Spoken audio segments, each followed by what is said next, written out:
It was something that I thought would be very, very appropriate based upon a lot of what has occurred, not only in our county, not only in our state, but all over the United States. We've had a lot of natural disasters that can occur at any time, as all of you know, and our council has been very, very supportive of this action. I have the opportunity to be on the Orange County Fire Authority Board of Directors, and they certainly have been very, very proactive and very, very busy.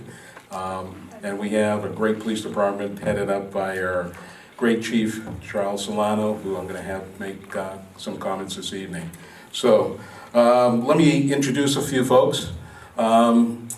I am very, very lucky to have the opportunity to work with a council that is very collaborative, that really cares about our community, and really thinks about the things that are necessary to help Tustin continue to be the community that it is.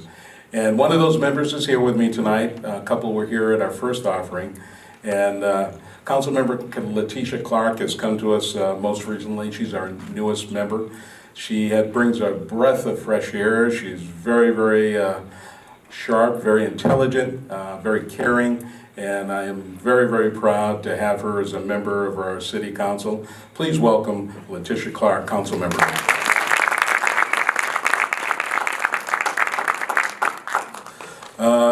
Our police department services are provided by the Orange County Fire Authority, and we have what's called a division chief that kind of oversees several cities, and we're very, very fortunate to have a gentleman who really cares about our city as well as the others in what's referred to as the 3rd District, and he has kind of led up this charge. I tapped him on the shoulder, talked to him about this idea, 3 or 4 months ago, Andy, and he said, sure, we'll make it happen. And he has helped bring this forward tonight. So please welcome Division Chief Andy Kovacs. And just a little sidebar, he flew in from Loveland, Colorado, and just got off the plane and got here tonight. So he realized the importance of this, and I really appreciate your efforts, because I know it's not easy when you're flying nowadays. Let's see, on my next list here we have from Fire Prevention, a young lady who does a lot of this kind of stuff in terms of educating the public and making sure that things are in place that hopefully prevent us from having fires. And she is a fire prevention specialist, Kim Brown.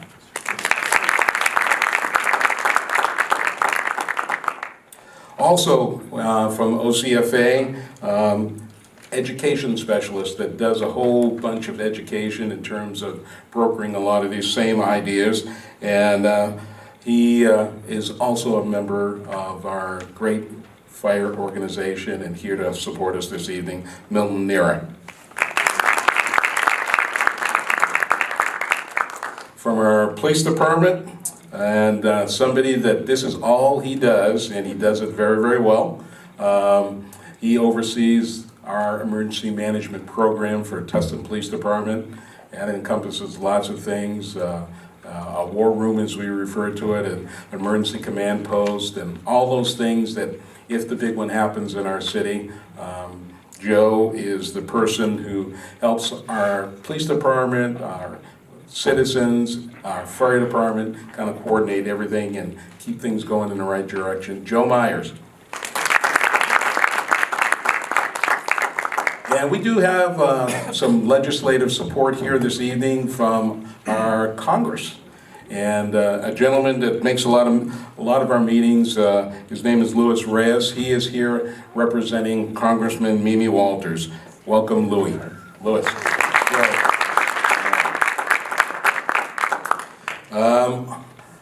One of the ladies that is part of our staff that just continues to do great things at City of Tustin. She's very humble, so she doesn't like it when I introduce her, but she's responsible for coordinating this whole program this evening, and she is our communications manager, and just a wonderful young lady. Stephanie Nahara in the back there.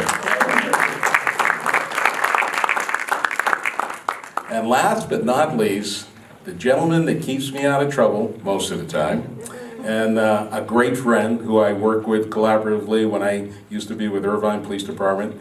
I knew he had a great future ahead of him. He has progressed up the line with Tustin PD. He works hand in hand with another good friend of mine who I actually hired at Irvine PD, Chief Hamill, and they went to high school together. So it's pretty unique to have two chiefs working in neighboring cities that border each other, that went to high school together, and they're both outstanding leaders, and we have one of the best, Chief Charlie Solano. Chief, would you come up and say a few words before I move forward with the program?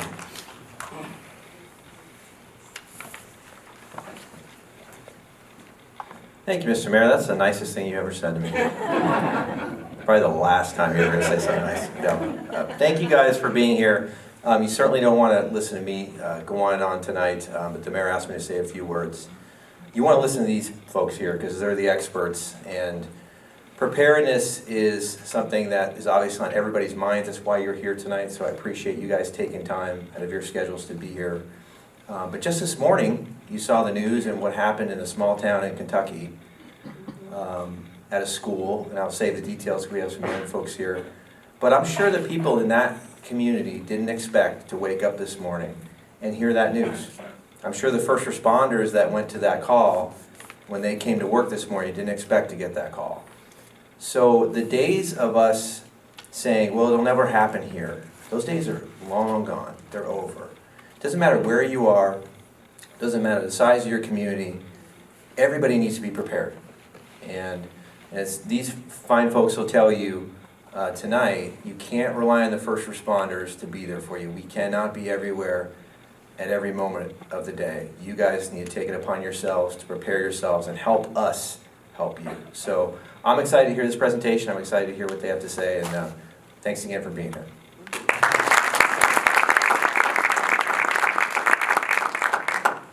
Thank you very much, Chief Solano. As we talked about, our community has experienced a lot of dangerous and costly fires. Most recently, and I told this story, and I'll mention it real quickly, the mudslides. This is, like I said earlier, not just in our community, but throughout the United States even. But I have a personal story about a friend of mine, Sam Olivano, who I work with at Irvine PD. He's a retired lieutenant. Went on to be a San Juan Capistrano City Council member and mayor there several times. About 8 months ago, he called me. He said, Hal, I think I'm going to move out of Orange County. I'm going to move up to Santa Barbara area because I really love it up there. You know, the wines, it's just a nice area, and I've got an area where I can have my horses and everything. So he bought a home in Montecito. And I didn't have a chance to go up there and see it, but he sent me pictures, absolutely beautiful. Well, when I heard about the Montecito mudslides, I got a hold of his son, Sam Jr., and he's an attorney here in the city of Tustin. And I said, Sam, I can't get a hold of your dad. And I heard about Montecito. What's going on up there? He said, well, he doesn't have a cell phone because he and my mom left the house at 3 o'clock in the morning. And luckily they did. He said he didn't even take his hearing aid. They just got out of there and drove down, and as they were driving down, 2 cars passed them that were just actually being pushed by the water and the floods and the mudslide. And they made it, and luckily they're okay. He was actually on the news last night when they were doing some of the debriefing, and I thought, holy cow, there's Sam. His house is not good, but it certainly wasn't totally destroyed like several of the others. There were only 2 houses in his area on his particular plateau in his neighborhood that were saved, and one was his. And unfortunately, the neighbor next door lost his life. So that's how close it came to him. So when you hear about something like that, that hits home and you know the people, it just tells you how sensitive these things are. And that's not meant to scare anybody this evening, it's just meant to tell you how important, doing things like this, making sure you're prepared, because just as the chief mentioned, they can't be everywhere. So we need to be prepared ahead of time. The reducing the risk of wildfire in our communities is, as I said, everyone's responsibility. And your efforts tonight are certainly an effort to show that you truly care. So I think a lot has been said already. Chief Kovacs is going to take over the mic in just a few minutes, and we are going to be able to open it up to questions and answers at the end. One of the things that our communications manager, Stephanie Nahara, has arranged is if you have a cell phone, if you have a smartphone, you can send questions to Tustin Webmaster at tustinca.org. I'll say that one more time. Tustin Webmaster at tustinca.org. And it's in your program, so you can check it out there. And if you'd rather just do the old pen and pencil routine, she's going to move around. It'll be some others. They'll have pen and pencil. We can have those tools available for you to write down your questions and answers. So without further ado, there's one other thing. We have some representatives here from a school here this evening, and I'm going to save them for the end. But they have some posters because they've really been involved in preparedness and emergency preparedness, and I take my hat off to their teacher who's here this evening and came to our city council meeting, made a presentation, and I also want to give kudos to my council member, Letitia Clark, because she was the one that said, Al, I got this thing, what do you think? I said, yeah, let's make it happen. And so, Letitia, thank you. Because the more we get young people involved, the more that we sustain things for the future, and they're our future leaders. So thank you, Letitia, for bringing that forward. And without further ado, I'll introduce our division chief, Andy Kovacs, who's going to start our program.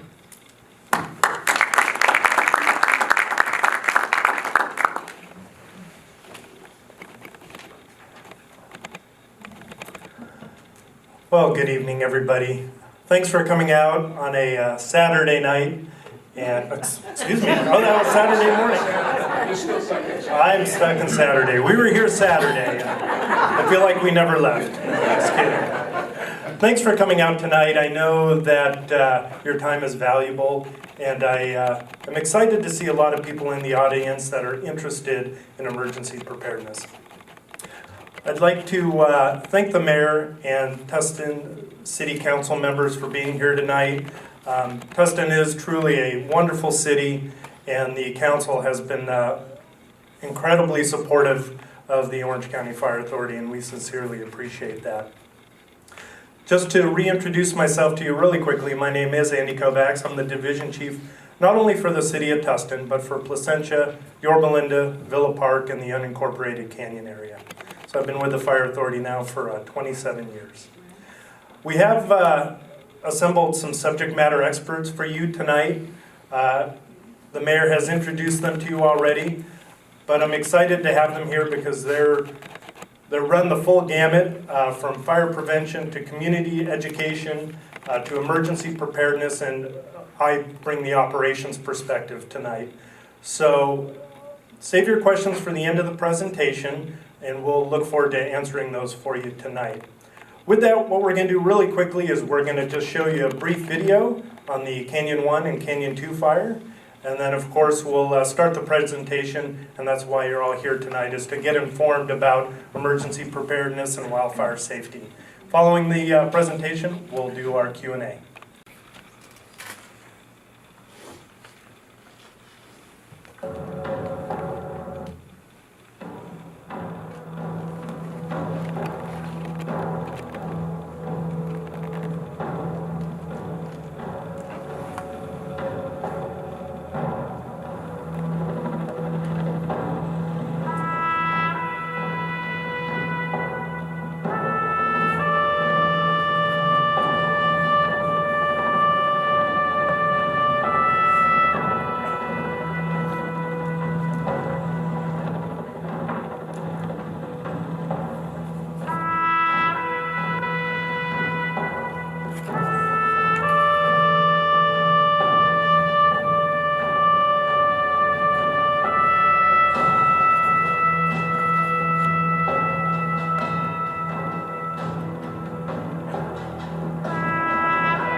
become a part of our way of life here. And that particular fire burned in a footprint that burns historically every 7 to 10 years. If you overlay one fire over another, you'll find that those footprints are almost identical. And that 91 corridor is a significant, has a significant fire history. And obviously, as the county continues to grow, we build lots of homes in that area, and all in the wildland-urban interface area. You know, we want to enjoy the scenery, we want to enjoy the view, nature at its finest, and yet we, as citizens, just need to make sure that we're recognizing where our homes are being built, and then taking the necessary steps to ensure that they're built properly, and that we take measures to combat these wildfires when they do occur. So if you know, typically our wildland season traditionally used to start around March and end around September. And now you know that living here in Southern California, it's a way of life. And really, the wildfire problem in Southern California is year-round. And I think the most glaring example of that was the Thomas Fire in Santa Barbara that just occurred a couple of months ago. It was the largest fire in California history. It burned almost 300,000 acres, and yet it occurred in December, when our Santa Ana wind conditions typically have subsided. And so we know that our Santa Ana winds are typically September, October, sometimes into November. But to see that weather pattern exist and continue through December was extraordinary. And the Thomas Fire was a result of that. So as you know, last winter we had quite a bit of rain, which we always welcome, of course, being in such an arid part of the country. Yet it's a double-edged sword, really, because what it did was it caused a lot of explosive growth in our vegetation.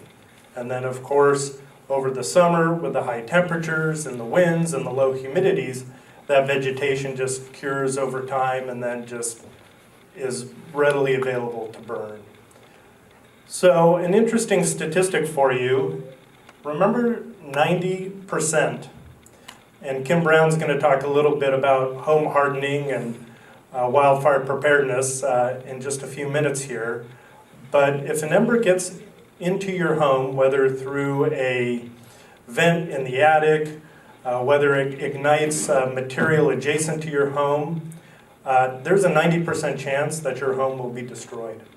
And so tonight, Kim is going to share the importance of being ember aware, and as a homeowner, what you can do to prevent that from occurring.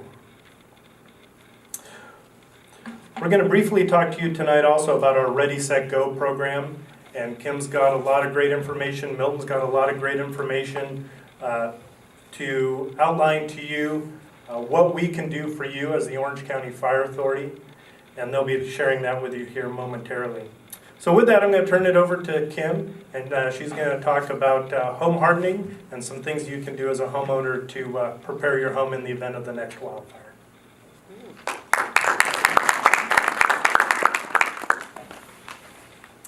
Hello, welcome. Thank you, Chief. My name is Kim Brown. I am a fire prevention specialist in the pre-fire management section at Orange County Fire Authority. So what does that mean? For me, I get to help you become better prepared in the event of a wildfire. It means that I get to help you learn how to be better prepared, how to safeguard your home and your belongings and your family. Get to a couple of slides here. So tonight we're going to talk a little bit about being ready, how to prepare, make a plan, be set, and then when time comes, be ready to go. So how can you be better prepared? By mitigating the impact. This can be done through home hardening and defensible space. And I'm going to come back to those 2 points, but those are two really key important points to remember. Hardening your home and creating that defensible space. So I want to draw your attention to the picture up at top. That is the Miracle House from the 1993 Laguna Beach fire. And if you notice, all the other homes around it are gone. So why? Why that home and not the others? Was it really a miracle that it survived? Not really. This homeowner actually took steps before the fire came to better prepare. So they did that through hardening their home, making their home more resilient for the fire, and then creating defensible space. So when the firefighters did have to come, they could better help protect that home from becoming just like the others around it and being destroyed. So another thing I like to point out in this picture, if you look at the other homes around it, it's kind of a little bit hard to see, but you'll see a lot of green vegetation still around. Vegetation is really resilient. It generally comes back over time. Structures, not so much. They go and they're not easy to rebuild. So, what are the three ways I'm going to talk about are the pictures down below. The number one cause of home loss in a wildfire, like Chief Kovacs said, is through embers, that picture on the very far side away from me. 90% of homes are lost because of ember intrusion. It's a really high figure, so if you can do stuff to mitigate against embers getting into your home and igniting your home, you're going to do a lot to save your home. The other couple of ways are through that direct flame contact. So you want to create a barrier close around your home from any combustible material so that you don't have that direct flame impact. And then just that radiant heat, the fire coming towards your home. So lessening the heat that comes towards your home is also going to help protect your home. But number one is ember intrusion. So is your home ready? I've mentioned home hardening several times. And what does that mean? It means taking a look at those vulnerable areas of your home where embers might get into it or ignite stuff around it. Those vulnerable spots. And what are those vulnerable spots? The picture up the top far side has a pretty extensive list. There's lots of little places where embers might catch things on fire, but you can do stuff to mitigate that. And embers in a fire, a wildland fire, often carry like leaves. So if you've got places around your home where leaves are gathering, you can think about that in advance and think about if you've got leaves gathering up against a corner, that might be places where the winds force the embers. Roofs, if you have gaps in your roof, embers can land in there and possibly ignite your roof. Gutters, any debris landing or building up in them, you want to keep those clean because the embers landing in those could ignite that material, creating more embers. You want metal gutters, for example, so that the embers, if anything did land in them and catch them on fire, vinyl wood could possibly melt against your house, metal would not. See, windows, dual pane windows with durable frames are better than, say, wooden frames that might have places where embers could catch in them, or if there was radiant heat up against the window, cause that window to catch on fire and possibly fall out, creating another opening for more embers to get in. Siding, non-combustible siding is really important, so stucco or stone. And then one really easy, inexpensive fix to really protect your home would be any vents on the outside of your home, say attic vents that have mesh on them. You can cover that up with 1/8 inch mesh instead of 1/4 inch mesh to keep embers from getting inside. So that's an easy, quick fix. Some of the other stuff that you can do to your home might be a little bit more expensive, but again, this is just a really quick overview. We have a lot more detailed explanations, and you can actually go on our website and do a home assessment for yourself. There'll be a slide later on about that, and if you're interested, you can always talk to me. Happy to come out and talk to you in more detail. So another really important thing is thinking about the home ignition zone. That first 5 feet around your home, keeping non-combustible materials, plants, mulch, patio furniture. Those are all things that could ignite and cause that radiant heat to be right against your home, threatening it. The next zone we look at is that 5 to 30 feet. So that's generally where your plants are, your vegetation, sometimes yard structures. So keeping that clear of dead and dying material, thinning your plants per our guidelines. And then even farther out, if you have that 30 to 100 feet, creating that defensible space. So those zones basically keep the fire from progressing readily. It slows the progress of the fire, making your home easier to defend. So that's a little bit about your home. Next is your yard ready. So what does that mean?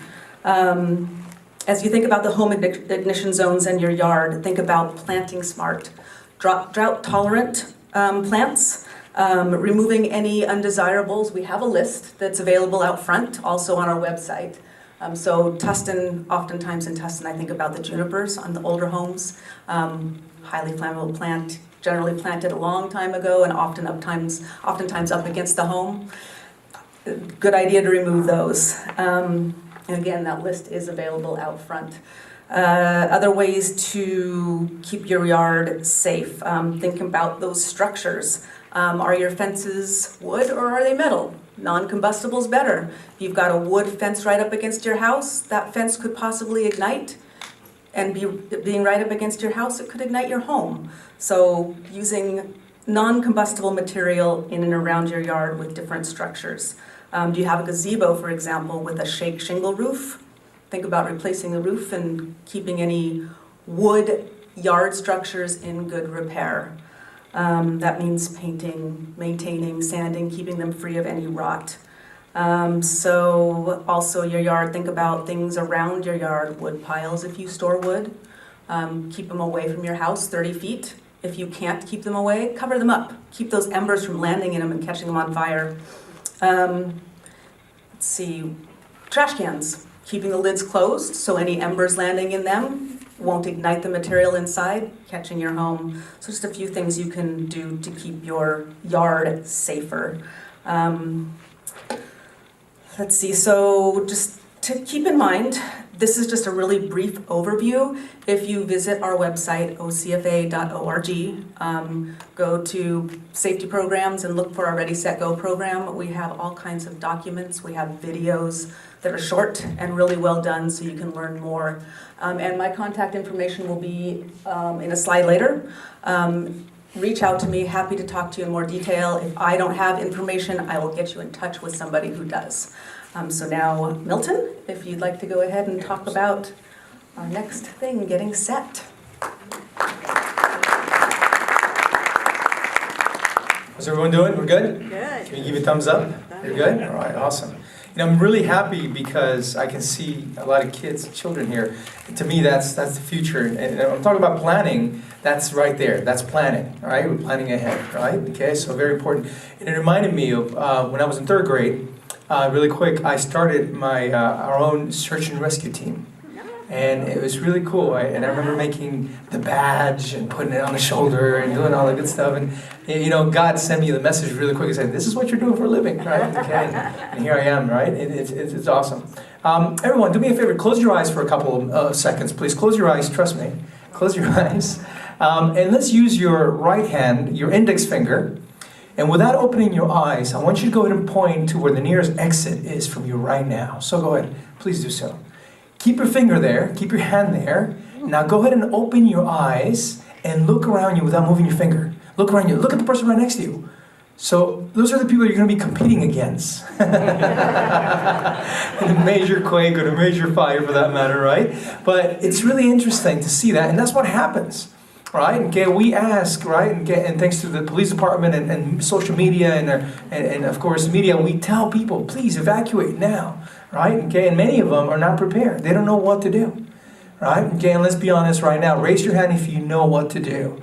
Right? Okay, in this case, evacuation. Yeah, this is perfect. I see a couple of hands go up. And that's self-security. That's a good thing. Right? Okay, that's what we want everyone to do and feel like, right? Plan escape routes at home, at a micro level, and then of course in your community at a macro level. Does it make sense? Right? Okay. So if we have something in San Onofre, for example, right? What are you going to do? Right? Okay. How many of you know? Right? In this case, right? If there's an earthquake, if there's a fire, so every emergency, right? And we'll talk a little further about that.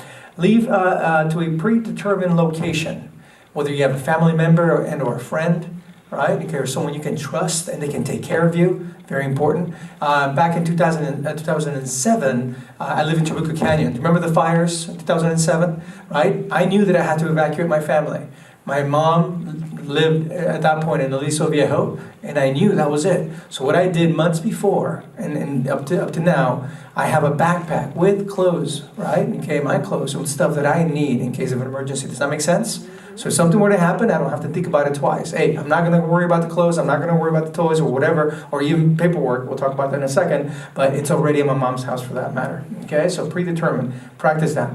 Gather your emergency supplies. Of course, we talk about water, right? Okay, 3-4 days. I'm going to be honest with you. Who here does not drink water? Right? Okay, so water, very important, right? Sanitation, cleaning it up, obviously very, very important. Not just for you, but also for your pets. How many of you have pets? Raise your hand.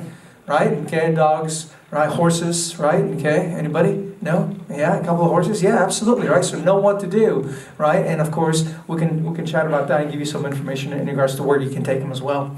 Papers, what do you think is important? Insurance records, medical records, passports if need be. Does that make sense? And nowadays you can scan them, you can keep them on a flash drive, and boom, they go to your mom's house, right? Or somewhere else, again, where you can trust. Does that make sense? Okay, and put it in your first aid kit if need be. Prescriptions, glasses, right? Very important as well. Pictures. Our family had to move. Do you guys remember the San Francisco quake back in '89? Right, Loma Prieta quake, 5:04 in the afternoon. Our family used to live in Santa Cruz County. Right, the epicenter of the quake. And we lost our home, half of it because of the earthquake, and the other half because of the fire right after that. And my dad lost his business, and we had to relocate. We had to move from Northern California to Fullerton at that point, to my uncle's house, for a couple of months before we were able to make it, right? Okay, and move to Costa Mesa afterwards. So it's not easy, especially if you have family.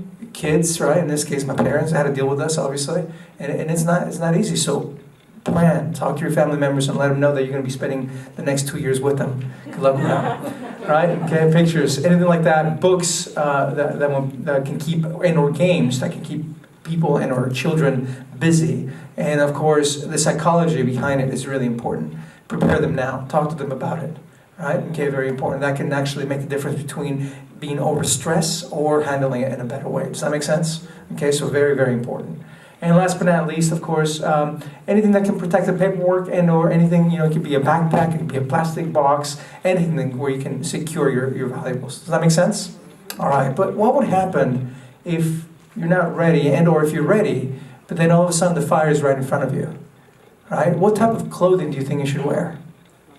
Shorts? Sandals? We've seen that before, unfortunately. Right? Okay, we'll talk about that a little more, and of course, Chief Kovacs is going to tell you a little more about that. But long sleeves, your boots or long pants, does that make sense? Something to cover your mouth, your eyes, right? Okay, your head, very, very important. Does that make sense? We'll keep talking about it. Thank you.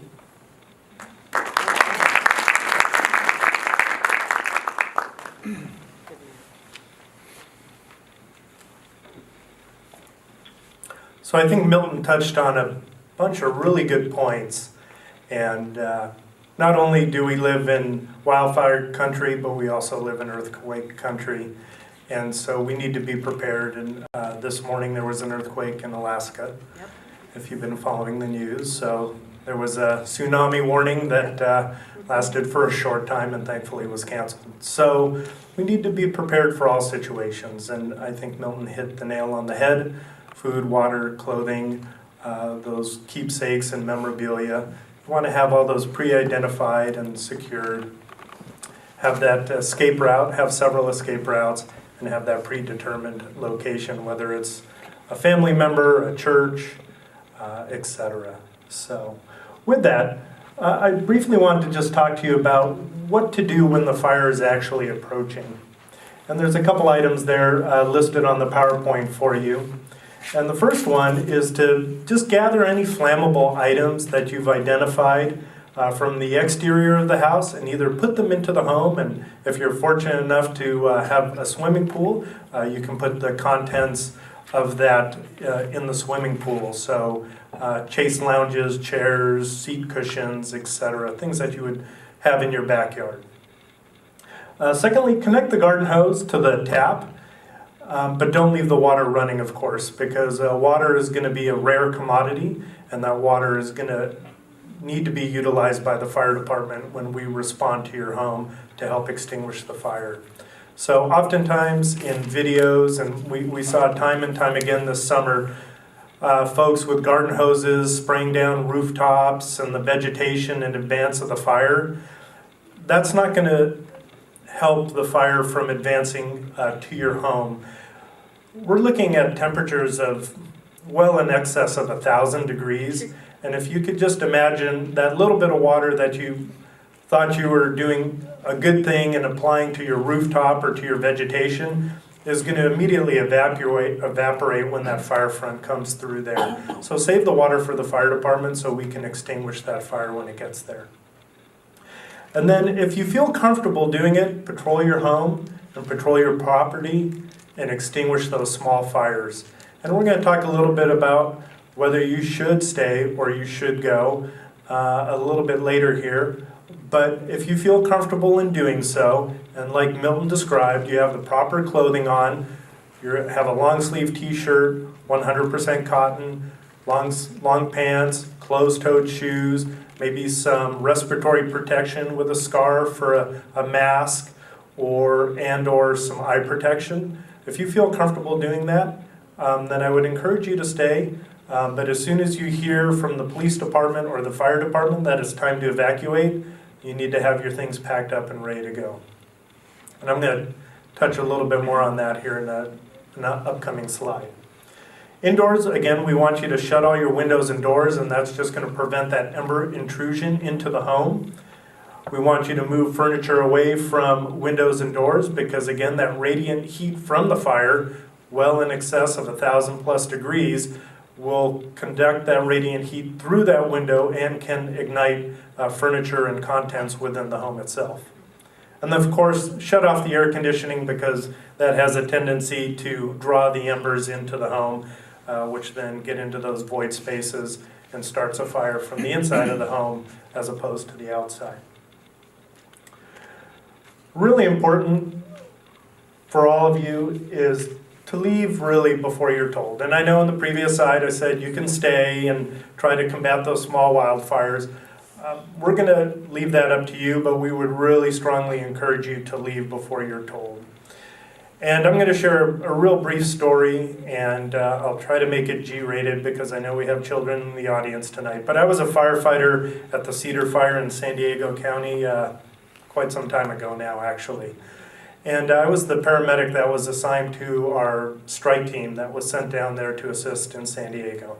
So that comes with 5 fire engines and then what we call a strike team leader or a chief officer who then directs the fire crews to extinguish the fire, etc.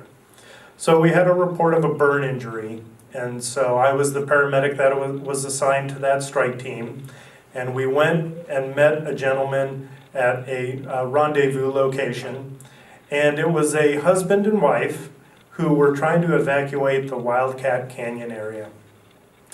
And so the husband contacted us and he said, my wife's been burned, she's out there. And so I guess I didn't know what I was thinking at the time. I kind of had it in my mind that we were gonna meet his wife and treat a minor burn injury and send them to the hospital and have us render aid for her. And so he points out there and goes, my wife's out there, and he points out to this moonscape, complete devastation. And in the middle of that moonscape was the carcass of a car. And the husband proceeded to describe that they were trying to evacuate the Wildcat Canyon area.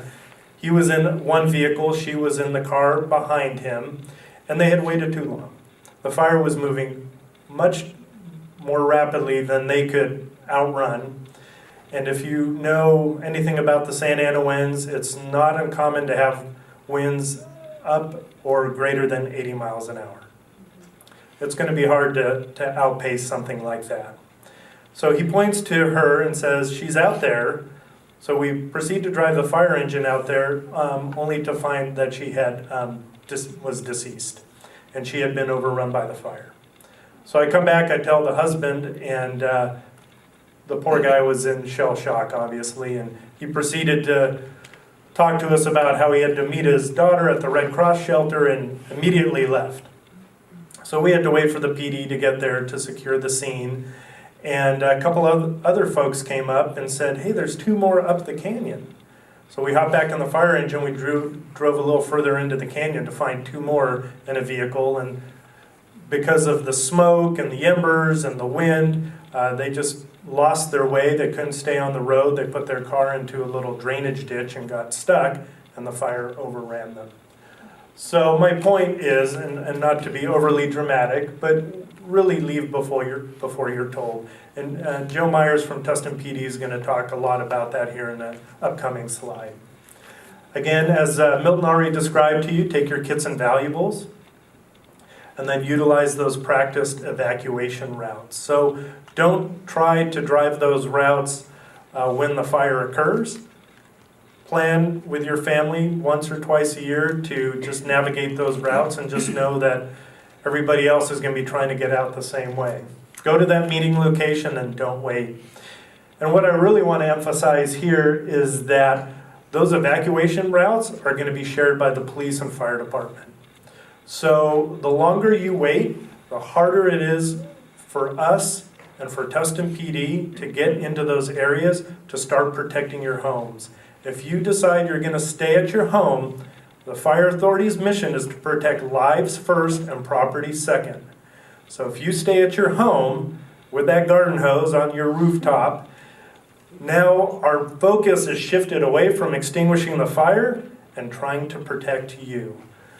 So just remember, as you're evacuating the area, we're going to be coming up those same roads. And if you're familiar with the Cowan Heights area, the Lemon Heights area, the Panorama Heights area, it is extremely difficult to get a car up and down those roads.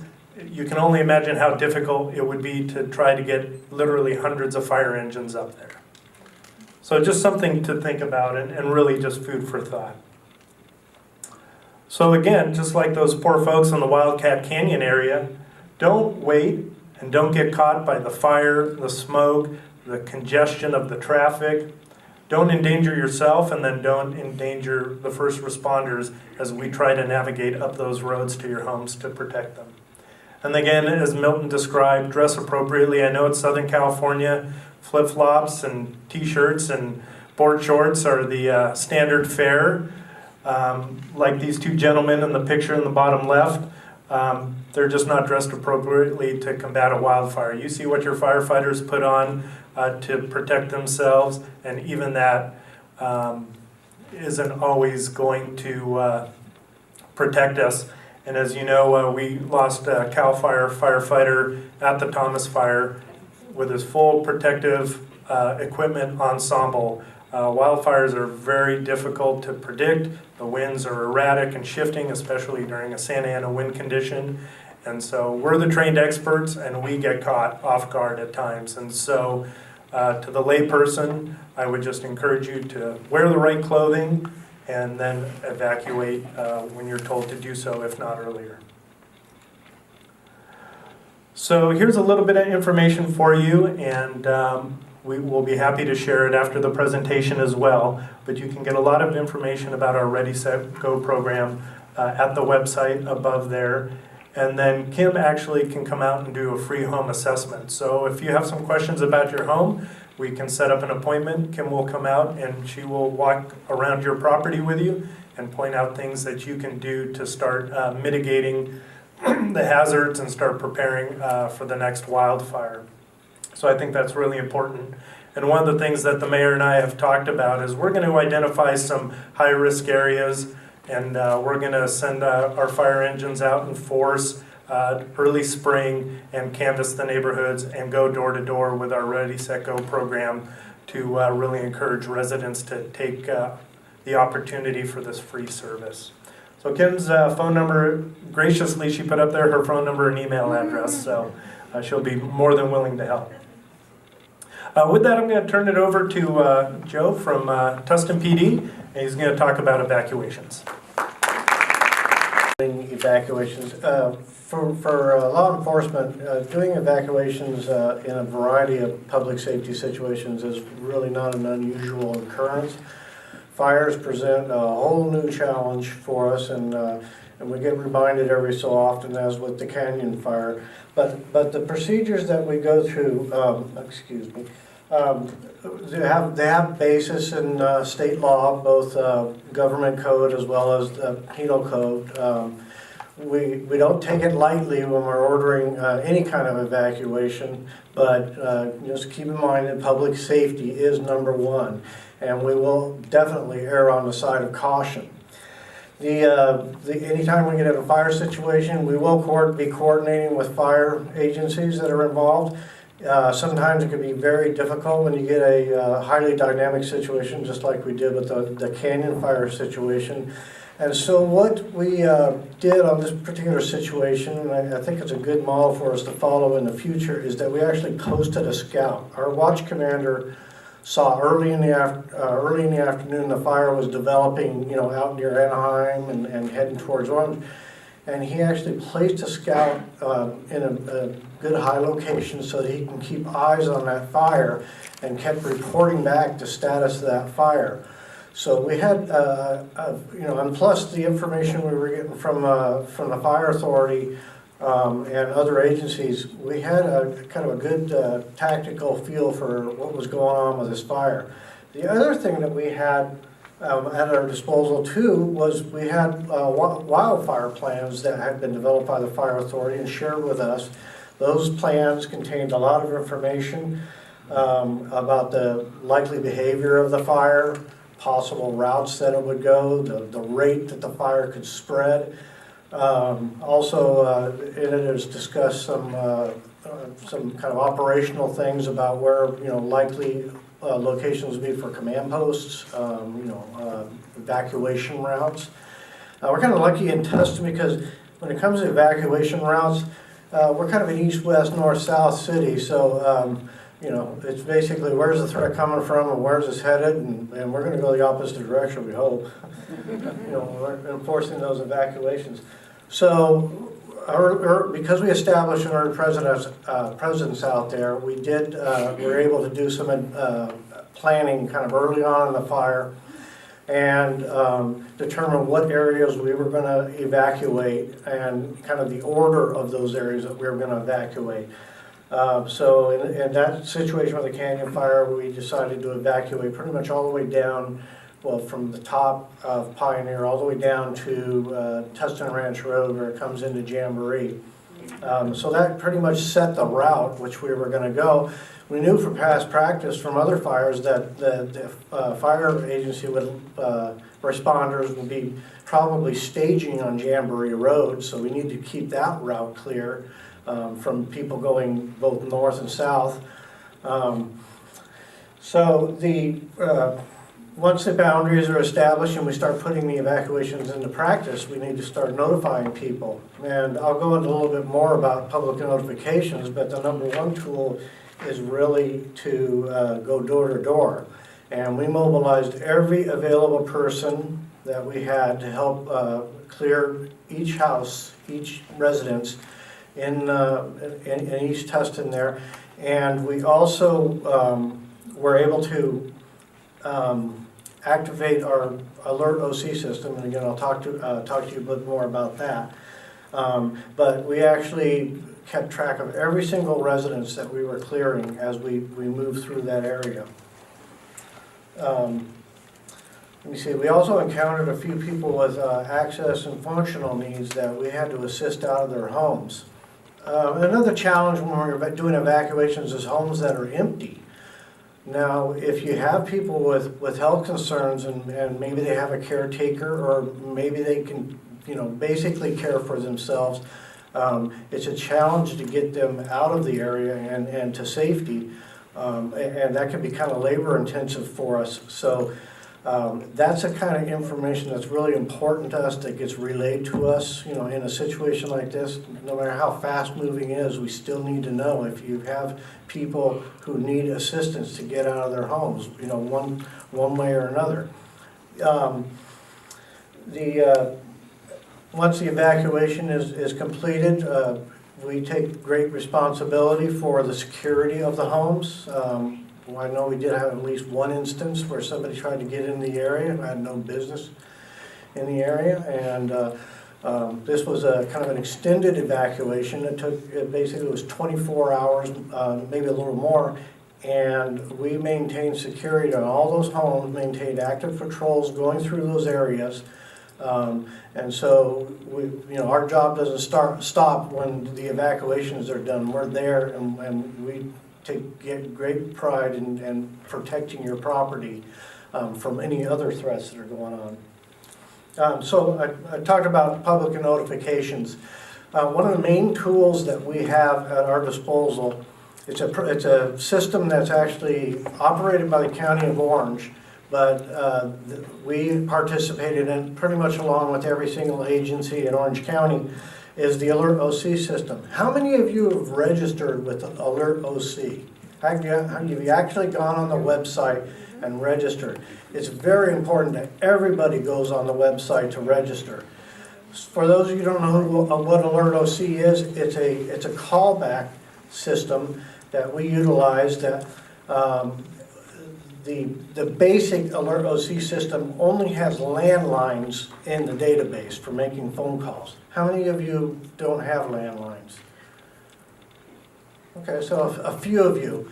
But for those of you who may not be at home, you still need to know what's going on.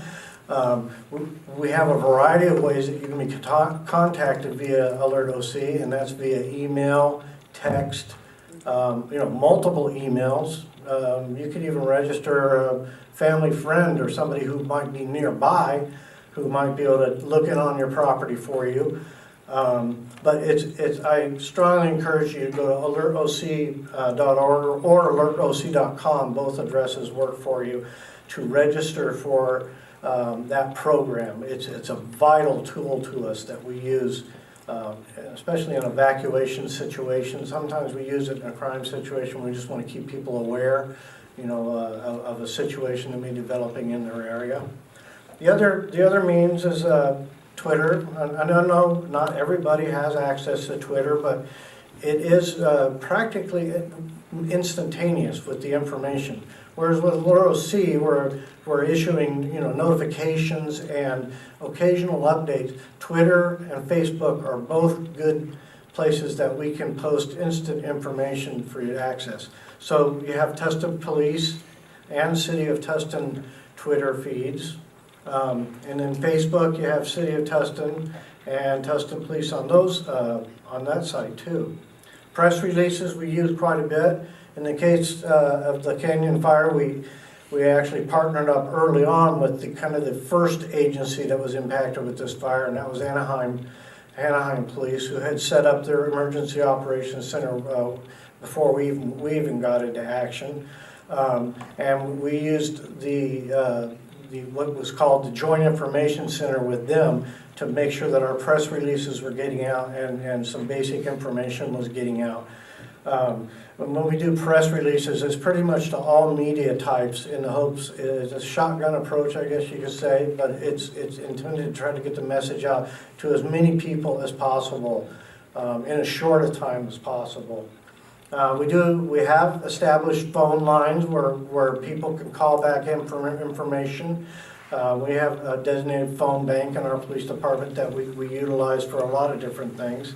And we did that in this occasion, so if people are contacted, at least they have a callback number to get additional information.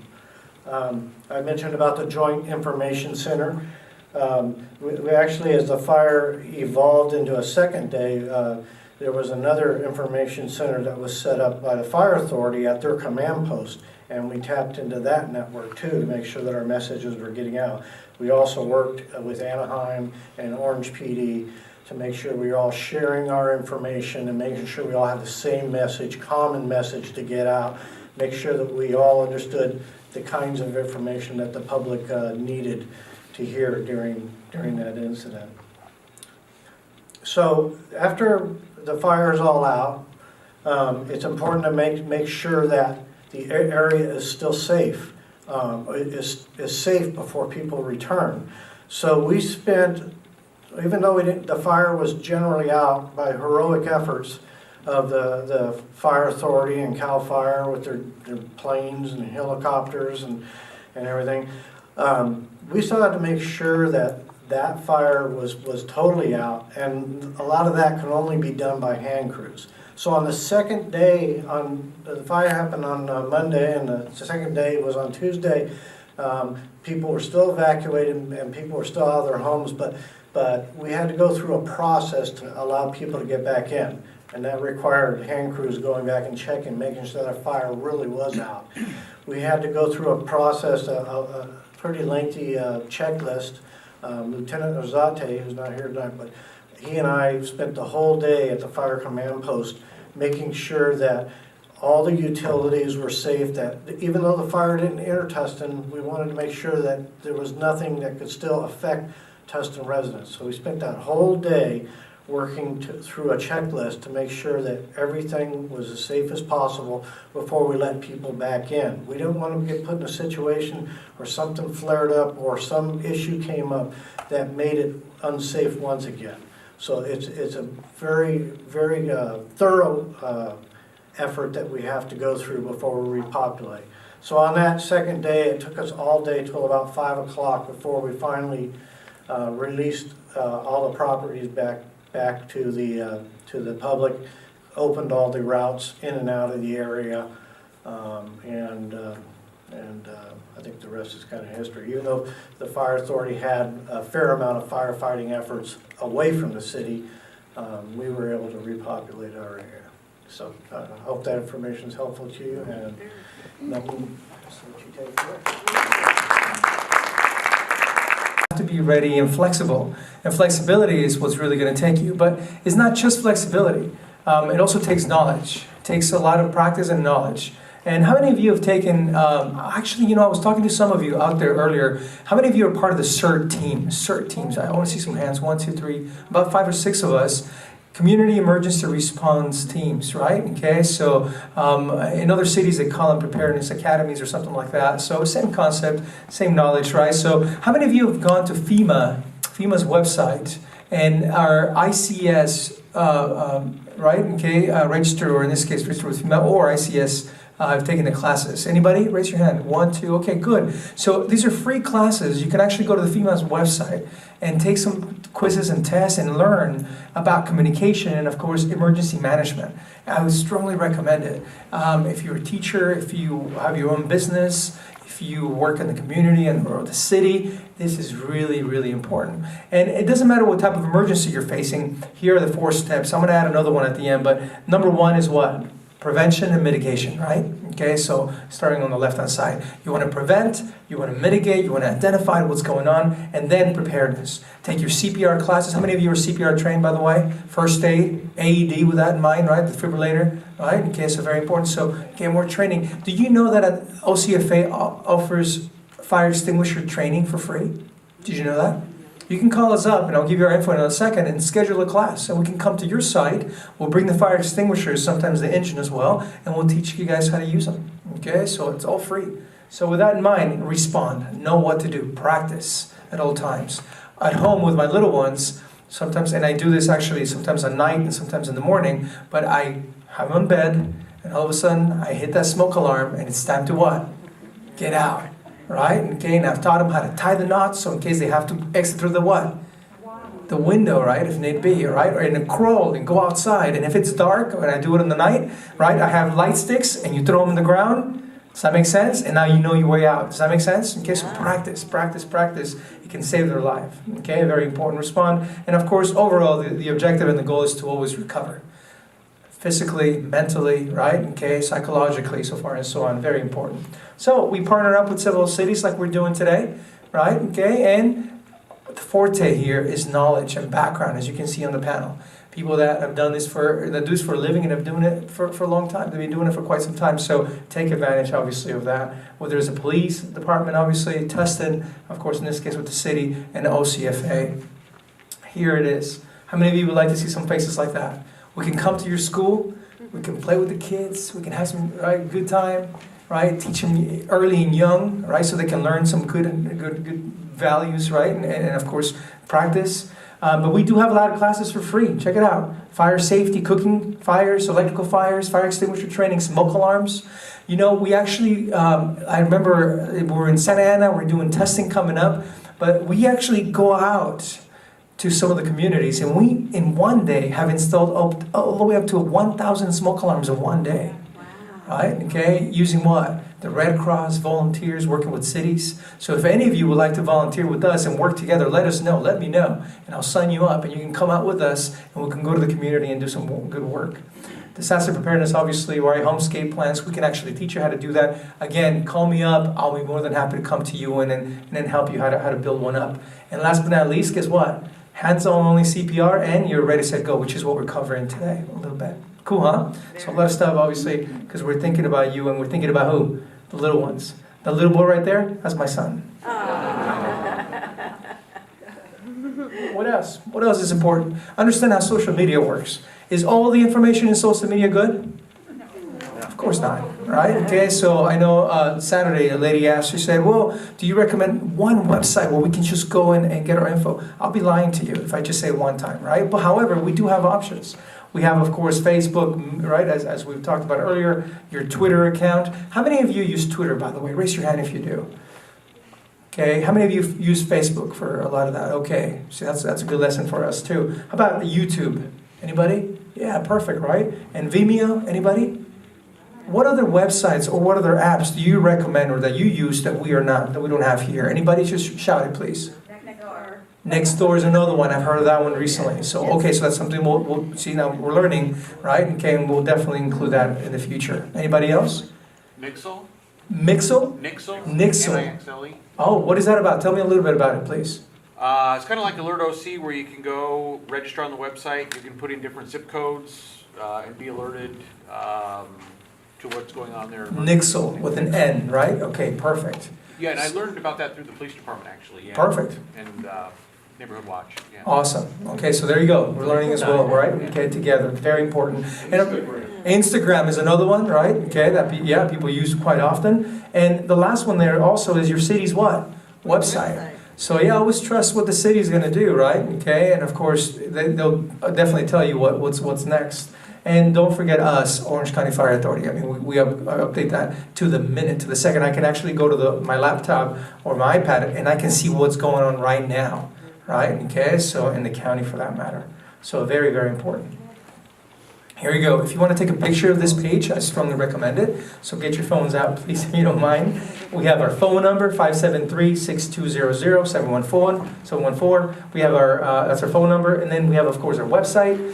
We have a couple of names there, including myself. So our emails, our phone numbers, obviously. Take advantage of that. And then on the bottom, Red Cross, Alert OC, FEMA, states, obviously, and then, of course, NFPA as well, which is very important. Make sense? Can I get thumbs up? How are we doing? We're good? All right. This type of sessions are so important because you are here. All right? Okay, we're going to go back to work tomorrow, God willing, right? Okay, and we're going to keep working for you. And we're going to keep working because we care, obviously, about our community. So thank you so much for being here. At this point, I would like to go ahead and open the mic for questions and answers. And then Mayor, if you don't mind coming up, and you can take it from here. Thank you very much, everybody.